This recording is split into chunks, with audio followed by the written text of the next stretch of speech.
So guys, networking course की ये video number 48 है। इस वीडियो में मैं आपको बताऊंगा कि कैसे आप एक नेटवर्क के अंदर एक कंप्यूटर से किसी दूसरे कंप्यूटर में डाटा सेंड कर सकते हो। मतलब एक ऐसा फोल्डर शेयर कर सकते हो जिसमें आप अपना कुछ भी स्टोर कर दो और आप उसे सिंपली एक जगह से किसी दूसरे कंप्यूटर में सेंड कर पाओ। तो हम इसे कहते हैं फोल्डर शेयरिंग। हम एक ऐसा फोल्डर अपने कंप्यूटर में क्रिएट करेंगे जिसमें हम वो सारा डाटा रखेंगे जो कि हमें शेयर करना है, और हम उसी नेटवर्क में कनेक्टेड किसी दूसरे कंप्यूटर में जाकर उसको एक्सेस कर पाएंगे। तो यहाँ पे हम उसी के बारे में समझने वाले हैं। अगर आप फोल्डर शेयरिंग सीखना चाहते हो तो एक एक स्टेप अच्छे से क्लियर कर दूंगा। इस वीडियो को एंड तक आप देखते रहना। तो बिना ज्यादा टाइम वेस्ट करे let's start the video. So guys, इस वीडियो को शुरू करने से पहले मैं आपको बता दूं, अगर आपने अभी तक गीकी हब को सब्सक्राइब नहीं किया तो काइंडली सब्सक्राइब करके बेल आइकन को ऑल कर लें ताकि आने वाली कोर्स की कोई भी वीडियो आपसे मिस ना हो। साथ साथ प्लेलिस्ट सेक्शन पे जाके यहाँ पे आप नेटवर्किंग कोर्स की प्लेलिस्ट को एक्सेस कर सकते हैं, बुकमार्क कर सकते हैं, सेव कर सकते हैं, जिससे आने वाली वीडियो तो बिल्कुल आपसे मिस ना हो। और साथ ही साथ आप यहाँ पे और भी बहुत सारे कोर्स यहाँ पे सीख सकते हैं। बहुत सारे कोर्स आपको मैंने यहाँ पे बना के ऑलरेडी दे रखे हैं और फ्यूचर में भी देता रहूंगा।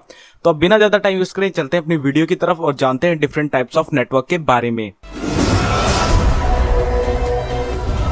सो गाइस, यहाँ पे अगर आपको फोल्डर शेयर करना है तो यहाँ पे आपको 5 चीजों का ध्यान रखना है। सबसे पहले परमिशंस। वहां पे हमें कुछ ऐसी परमिशन देनी पड़ती है जिसमें हम डाटा को रीड कर सकें, डाटा को राइट कर सकें। जहां पे शेयर कर रहे हैं वो मशीन पे जो भी पर्सन बैठा है उसके लिए वो परमिशंस होती हैं। इसी के साथ साथ यहाँ पे आपको अपने नेटवर्क की डिस्कवरी को देखना पड़ता है कि हमारा जो ये नेटवर्क में हमारा जो कंप्यूटर है वो डिस्कवर हो पाएगा किसी दूसरे कंप्यूटर के द्वारा या नहीं हो पाएगा, तो डिस्कवरी हमें ऑन करनी पड़ती है। इसी के साथ साथ यहाँ पे हमें अपनी प्राइवेसी जो होती है वो शेयर करने की वो सेट करनी पड़ती है कि कौन कौन उसे एक्सेस कर पाएगा। इसी के साथ साथ यहाँ पे अगर आप फायरवॉल ऑफ करके शेयर करोगे तभी शेयर कर पाओगे। अगर आपका फायरवॉल ऑन है तब आप फोल्डर को शेयर नहीं कर पाओगे। या तो आप फायरवॉल का स्पेशल रूल बनाओ। तो रूल बनाना मैं आपको अभी नहीं बता रहा, मैं बता दूंगा कहां से बनता है, लेकिन हम यहाँ पे फायरवॉल ऑफ करके काम करने वाले हैं। साथ साथ दोनों ही कंप्यूटर को सेम नेटवर्क में होना जरूरी है। अगर हम प्राइवेट नेटवर्क में कर रहे हैं तो ग्लोबली हमें करना है, तो ग्लोबली के लिए अलग सिस्टम होता है, उसके लिए हम वीपीएन लगाते हैं, और किसी दूसरे सिस्टम से कनेक्ट करना है तो वीपीएन के थ्रू कर पाते हैं। लेकिन हम यहाँ पे क्या कर रहे हैं, यहाँ पे सिंपल एक नेटवर्क के अंदर दो कंप्यूटर में कैसे फोल्डर शेयरिंग होती है ये जान रहे हैं। तो बिना ज्यादा टाइम वेस्ट करे चलते हैं अपनी वर्चुअल मशीन्स पे और वहां पे करते हैं एक फोल्डर को शेयर। सो गाइस, मैं आ चुका हूं अपने डेस्कटॉप स्क्रीन पे। अब मैं आपको बता दूं, मैंने यहाँ पे VMware इंस्टॉल कर रखा है जहां पे मैंने दो विंडोज 7 की मशीन बना रखी है। देखो ये रही मेरी विंडोज 7A। अगर मैं यहाँ पे आपको जूम करके दिखाऊं तो आप देखोगे विंडोज 7A यहाँ पे दिख रही होगी आपको। इसी के साथ साथ यहाँ पे मैंने विंडोज 7B बना रखी है। B में आपका ये वॉलपेपर है और A में आपका ये वॉलपेपर है। अब तो सबसे पहले हमें अगर एक फोल्डर शेयर करना है तो हम सबसे पहले क्या करने वाले हैं, यहाँ पे अपना हम करेंगे सबसे पहले तो एक स्टैटिक आईपी देंगे। स्टैटिक आईपी मतलब हम मैनुअली आईपी देने वाले हैं। हम तो हम क्या करेंगे, यहाँ पे विंडो प्लस R प्रेस करेंगे, रन डायलॉग बॉक्स खुल जाएगा। हम यहाँ पे टाइप करेंगे ncpa.cpl। ठीक है, इतना हमने यहाँ पे टाइप कर दिया। इसके बाद हमें करना क्या है, एंटर हिट कर देना है। तो यहाँ पे हमारा नेटवर्क जो होगा, नेटवर्क का एडेप्टर होगा या जो हमारा NIC कार्ड होगा उसका एडेप्टर होगा, वो उसकी प्रॉपर्टीज आ जाएंगी। इस पे राइट क्लिक करना है, प्रॉपर्टीज पे जाना है। तो इसमें IP वर्जन 4 में आप करना चाहो 4 में कर सकते हो, 6 में करना चाहो 6 में कर सकते हो। हम 4 में कर रहे हैं, 4 को मैं डबल क्लिक करूंगा। अभी DHCP से लगा हुआ है, मैं यूज स्टैटिक आईपी में कर दूंगा, IP एड्रेस डाल दूंगा। यहाँ पे IP एड्रेस हम लेंगे 14.0.0 ऐसा कुछ। तो मैं नम लॉक अपना यहाँ पे ऑन कर लेता हूं और मैं सिंपली यहाँ पे IP डाल देता हूं 14.0.0. और इस मशीन का हम दे देंगे 1। सबनेट मास्क ऑटोमेटिकली ले लेगा। डिफॉल्ट गेटवे क्या रखेंगे 14.0.0.0। ठीक है, DNS भी हम कुछ यही रख लेते 14.0.0.0। अब अल्टरनेट DNS में हम क्या करेंगे 8.8.8.8। ओके, ये कर लिया। ये आप नोट करके रखना है। इसका हमने IP किया 14.0.0.1। ठीक है, डिफॉल्ट गेटवे दोनों ही कंप्यूटर में हम सेम रखेंगे। ओके कर देता हूं, ओके कर देता हूं। A में हमने कर दिया। आप चलते हैं B में। B में भी यही काम हमें करना है। तो हम simply window plus R press करेंगे, ncpa.cpl टाइप करेंगे और एंटर कर देंगे। और यहाँ पे भी इसके नेटवर्क एडेप्टर सेटिंग में प्रॉपर्टीज पे जाएंगे। तो ये एडेप्टर सेटिंग आपको वही चुनिए जिसके थ्रू आप नेटवर्क मीडियम से कनेक्ट हो, उस सिस्टम से भी इस सिस्टम से भी। अब मैं ईथरनेट से कनेक्ट हूं तो मैं ईथरनेट वाला एडेप्टर चुनूंगा, वाईफाई से कनेक्ट हूं तो वाईफाई वाला एडेप्टर चुनूंगा। ओके, तो IP वर्जन 4 में कनेक्टेड हूं, 4 पे जाऊंगा, इसमें स्टैटिक IP दे दूंगा 14.0। नम लॉक ऑन कर देता हूं, आप करता हूं 14.0.0. उसमें क्या किया था हमने 1 किया था, इसमें हम 2 कर देते हैं। और यहाँ पे सिंपली सबनेट मास्क दे देते हैं और डिफॉल्ट गेटवे हमने सेम उसकी जैसा ही रखना है 14.0.0.0। और alternate DNS same default gateway की तरह होगा हमारा। इसके बाद अल्टरनेट डीएनएस सर्वर 8.8.8, ठीक है, ओके कर देते हैं, ओके कर देते हैं। तो दोनों के दोनों अब हमारा एक सिंपल एक नेटवर्क में आ चुके हैं। अब हमें यहाँ पे क्या करना है, अपनी डिस्कवरी ऑन करनी है दोनों ही सिस्टम पे। तो मैं यहाँ पे अपने एडेप्टर्स पे जाऊंगा, राइट क्लिक करूंगा, open network and sharing centre पे जाऊंगा। तो यहाँ पे मेरे को चेंज एडवांस शेयरिंग ऑप्शन देखने को मिल रहा है, इस पे राइट क्लिक करूंगा तो यहाँ पे मेरे को देखो डिस्कवरी देखने को मिल रही है, नेटवर्क डिस्कवरी। तो मैं यहाँ पे सभी को ऑन कर दूंगा। तो मैं यहाँ पे ऑन कर देता हूं तीनों को। प्रिंटर जो भी आपको करना है सारी इसमें ऑन हो जाएंगी सेटिंग्स। तो ए में भी यही काम कर लेते हैं। तो हम क्या करते हैं, सिंपली यहाँ पे क्लिक करते हैं, ये हमारा नेटवर्क में कनेक्टेड हो चुका है। तो यहाँ राइट क्लिक कर ओपन नेटवर्क शेयरिंग पे गए, एडवांस शेयरिंग सेटिंग्स पे गए और हमने इसको ऑन कर लिया। तो यहाँ पे हमारी नेटवर्क डिस्कवरी ऑन हो चुकी है, ठीक है। अब हमें यहाँ पे फायरवॉल दोनों की ऑफ करनी है, बिकॉज हम यहाँ पे रूल भी बना सकते हैं, लेकिन रूल मैं कभी और आपको बता दूंगा कि कैसे बनता है। तो हम firewall.cpl की कमांड से यहाँ पे फायरवॉल को ओपन कर लेंगे, टर्न ऑफ फायरवॉल कर देंगे, क्योंकि हम अभी रूल नहीं बना रहे हैं। रूल हमें इनबाउंड करना पड़ेगा तब जब हमें सिक्योरिटी के साथ अपना नेटवर्क क्रिएट करना होता है। हमें अभी कोई नीड नहीं है, इसलिए सिंपली शेयर करने के लिए सबसे आसान प्रोसेस मैं आपको बता रहा हूं। तो firewall.cpl कमांड है, या डायरेक्टली आप सर्च करके भी आ सकते हो और इस तरीके से आप यहाँ पे फायरवॉल को ऑफ कर दो और ओके सेव कर दो इसे, ठीक है। तो यहाँ हमारी फायरवॉल भी ऑफ हो चुकी है। अब हमें क्या करना है, देखो फायरवॉल ऑफ हो चुकी है, हमने डिस्कवरी ऑन कर ली है और हमने दोनों में आईपी दे दी है। तो हम क्या करेंगे, अब दोनों में ही सीएमडी को ओपन कर लेते हैं, इसमें सीएमडी कर लेते हैं, आईपी कॉन्फिग यहाँ पे कमांड चलाते हैं।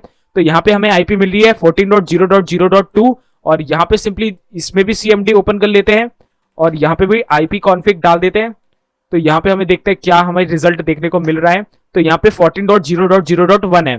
तो हम क्या करेंगे, सिंपली पिंग करके देख लेंगे, पिंग 14.0.0.2 से। तो यहाँ पे हमारा पिंग हो रहा है, देखो टीटीएल लिखा आ रहा है, इसका मतलब हमारा पिंग हो रहा है, यानी हमारा कनेक्शन स्टेब्लिश है, दोनों ही कंप्यूटर आपस में नेटवर्क में कम्युनिकेटेड हैं। अब हमें कोई फोल्डर शेयर करना है, कैसे करेंगे, राइट क्लिक करेंगे, न्यू पे जाएंगे, एक फोल्डर बना लेंगे जिसका नाम होगा आदर्श, या कुछ भी डाल देते हैं, जैसे आदर्श ही डाल देते हैं अपना ही नाम। तो मैंने आदर्श नाम का एक फोल्डर बना दिया, राइट क्लिक करा, ओपन कर लिया। यहाँ पे न्यू एक मैं टेक्स्ट डॉक्यूमेंट बना देता हूं, किस नाम से, नेम नाम से, और इसमें हम टाइप कर देते हैं, जैसे थोड़ा सा फॉन्ट वॉन्ट बड़ा कर दो ताकि आपको अच्छे से दिखे। तो मैंने यहाँ पे फॉन्ट भी बड़ा कर दिया और मैं यहाँ पे टाइप कर देता हूं अपना नाम, जैसे my name is Adarsh Tomar and I live in Delhi, ठीक है।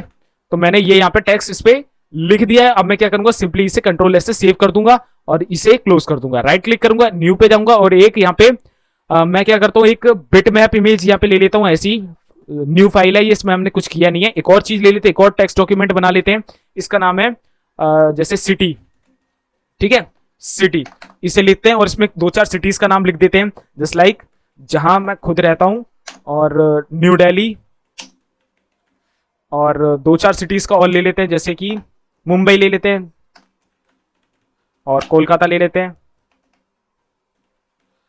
चेन्नई ले लेते हैं और बैंगलोर ले लेते हैं, ठीक है। ये 5-6 सिटीज का नाम ले लिया, यहां हमने 3 फाइल सेव कर रखी हैं। बस अब मैं आपको इसको शेयर करके दिखाता हूं। तो ये हमारे आदर्श नाम के यूजर में है और पार्ट ए वाली मशीन में है। राइट क्लिक करूंगा इस फोल्डर पे, प्रॉपर्टीज पे जाऊंगा, यहां पे आपको शेयरिंग दिख रहा है, शेयरिंग पे क्लिक करूंगा, शेयर ये यहाँ पे बटन है, इस पे क्लिक करूंगा और यहाँ पे मेरे को देखो ऐड करने का ऑप्शन आ रहा है। तो मैं इस स्क्रोलर पे क्लिक करूंगा, एवरीवन कर दूंगा, एवरीवन के साथ करना है, या हम न्यू यूजर भी बना सकते हैं कि इस यूजर के अलावा किसी दूसरे यूजर से करना है, ठीक है। तो हम एवरीवन कर देते हैं, अभी ऐड कर देते हैं, ऐड हो गया। यहाँ पे शेयर पे क्लिक करा, इस फोल्डर को सिलेक्ट करके डन कर दो, हो गया काम शेयर वाली बटन से। अब एडवांस शेयरिंग पे जाना है एंड यहाँ पे शेयर दिस फोल्डर को टिक कर देना और यहाँ पे परमिशन हमें देनी है, ठीक है। मैंने आपको बताया था परमिशन देनी होती है। परमिशन में हमें क्या क्या अलाउ करना है, फुल कंट्रोल कि सब कुछ कर सकता है, डिलीट भी कर सकता है, तो हमें करना है हाँ, चेंज कर सकता है हाँ, ओवरराइड भी कर सकता है, रीड मतलब वो देख सकता है, ठीक है, ये सब करना है हाँ भाई करना है। ऐड पे क्लिक करूंगा, ऐड पे यहाँ पे अब मेरे को यहाँ पे यूजर जोड़ना है, तो मैं एडवांस पे जाऊंगा और एडवांस पे जाके मैं यहाँ फाइंड नाउ करूंगा। यहाँ मैं अपना सिंपली यूजर भी दे सकता हूँ उस कंप्यूटर का, साथ साथ मैं यहाँ पे अपना एवरीवन भी कर सकता हूँ कि सभी कोई नेटवर्क में कनेक्टेड है वो सब ये देख सके। तो मैं क्या करता हूँ, गेस्ट भी कर सकता हूँ, एवरीवन कर रहा हूँ मैं यहाँ पे, everyone, okay okay okay okay close, इतना काम करना था मुझे। अब मैं यहाँ पे दोबारा से सीएमडी ओपन कर लेता हूँ और यहाँ पे आईपी कॉन्फिग डालता हूं, तो यहाँ पे मुझे इस कंप्यूटर की आईपी पता चल जाएगी जो कि है 14.0.0.1। अब मैं चलता हूं इस कंप्यूटर में, इस कंप्यूटर का यूजर नेम है आदि, ठीक है। अब मैं क्या करता हूं, सिंपली यहाँ पे विंडो प्लस आर यानी रन डायलॉग बॉक्स खोलता हूं और यहां पे मैं क्या करूंगा, 2 बैकस्लैश लगाऊंगा ये वाले, और सिंपली उस पीसी का आईपी दे दूंगा जिससे हमें कोई फोल्डर लेना है। अब उसका था 14.0.0.1, इसका 2 है जिस पीसी में है और उस पीसी का 1 था। एंटर हिट करता हूं, यहां पे क्रेडेंशियल डालने हैं उस पीसी के, तो मैं अपना यूजर नेम डाल देता हूं उस पीसी का, आदर्श यूजर नेम और पासवर्ड है ए, तो मैंने ए डाल दिया है। ओके पे क्लिक करूंगा जैसे ही, वैसे ही मुझे यहाँ पे उसका एक यूजर फोल्डर हमेशा आता है क्योंकि हमने यूजर को भी शेयर करा है आदर्श नाम का, साथ साथ हमने यहाँ पे आदर्श फोल्डर को शेयर किया था। ओपन कर लेते हैं, 3 फाइल्स बनाई थी, एक बिटमैप की थी, एक नेम की थी। नेम को ओपन करते हैं, माय नेम इज, देखो मैं थोड़ा सा बड़ा करके दिखा दूं क्योंकि फॉन्ट उसमें हमने बड़ा किया हुआ था। ओके कर दूंगा तो वही लिखा हुआ है, my name is Adarsh Tomar and I live in Delhi. और दूसरी वाली सिटीज, तो सिटीज भी देखो वही आ गई, तो यहाँ पे भी वो फाइल्स आ रही है और यहाँ पे तो हमने सेव करी थी। तो अगर मैं क्या करूं, अगर मैं यहाँ पे जाके एक फाइल और बना दूं और यहाँ पे मैं एक फाइल और बना दूं और लिख दूं सिटी 2 नाम से, और इसमें कुछ सिटीज का नाम और दे दूं जैसे मथुरा, आगरा, कानपुर, इलाहाबाद ब्रैकेट प्रयाग, ठीक है, 4 सिटीज का हमने नाम दे दिया। इसे क्लोज कर देते हैं, रिफ्रेश करते हैं एक बार, तो देखो यहाँ पे सिटी 2 नाम की हमने फाइल बनाई है। इस फोल्डर को, ये जो फोल्डर हम जा रहे हैं, जिस आईपी से जा रहे हैं, ये फोल्डर इस पीसी में एक्सेस नहीं करता है हमने, लेकिन तब भी एक फाइल इसमें स्टोर करी है। ए में जाएंगे, हमें यहाँ पे भी वो फोल्डर ऑटोमेटिकली मिल जाएगा, मतलब हम किसी दूसरे सिस्टम से भी उसमें कर सकते हैं फाइल सेव। अब ये फाइल सेव हम किस वजह से कर पा रहे हैं, बिकॉज हमने परमिशन में फुल कंट्रोल दे दिया था। अगर हम वहां सिर्फ रीड का रखते तो मैं ये फाइल वहां पे दूसरे सिस्टम से सेव नहीं कर पाता। इस तरीके से हम यहाँ पे फोल्डर को एक सिस्टम से दूसरे सिस्टम पे शेयर करते हैं, एक नेटवर्क में लाकर, ठीक है। बाकी इंटरनेट के थ्रू आप कर सकते हो, इंटरनेट में बस आपको वीपीएन लगाना पड़ेगा, वीपीएन से एक टनल बनानी पड़ेगी एक कंप्यूटर से दूसरे कंप्यूटर की, अगर आप एक नेटवर्क में कनेक्ट नहीं हो वायरली, ठीक है, तो वो थोड़ा सा दूसरा कॉन्सेप्ट हो जाता है, वो भी मैं आपको कभी बताऊंगा, अगर आप पूछोगे मेरे से तो जरूर बताऊंगा। साथ साथ ऐसे आप एक प्राइवेट नेटवर्क में इस तरीके से फाइल शेयर करते हो, अगर आप ऑर्गेनाइजेशन बेस्ड बात करो जैसे ऑफिस में होती है, सेम यही प्रोसेस होता है। सो आई होप फोल्डर शेयरिंग का कॉन्सेप्ट आपको यहाँ पे क्लियर हो गया होगा, कैसे हम फोल्डर शेयर करते हैं अब आपको आ गया होगा। So I hope guys you got the point of the video. इस वीडियो में दी गई सभी इंफॉर्मेशन फोल्डर शेयरिंग के रिलेटेड आपको समझ में आई होगी, थोड़ा सा नॉलेज मिला हो तो वीडियो को लाइक कर देना। इसी के साथ साथ कोई भी क्वेश्चन हो सुझाव हो नीचे कमेंट कर देना। प्लेलिस्ट एक्सेस नहीं करिए, नेटवर्किंग कोर्स की लिंक नीचे डिस्क्रिप्शन पे जाके एक्सेस करो पूरा कोर्स। और अगली वीडियो में हम एफटीपी फाइल ट्रांसफर के बारे में देखने वाले हैं, एफटीपी से हम कैसे फाइल ट्रांसफर करते हैं, प्रैक्टिकल वीडियो जरूर से देखना इस वीडियो को देखा है तो। सो गाइस मैं मिलता हूं आपसे एफटीपी वाली वीडियो में, तब तक के लिए good bye, take care, stay healthy and Jai Hind.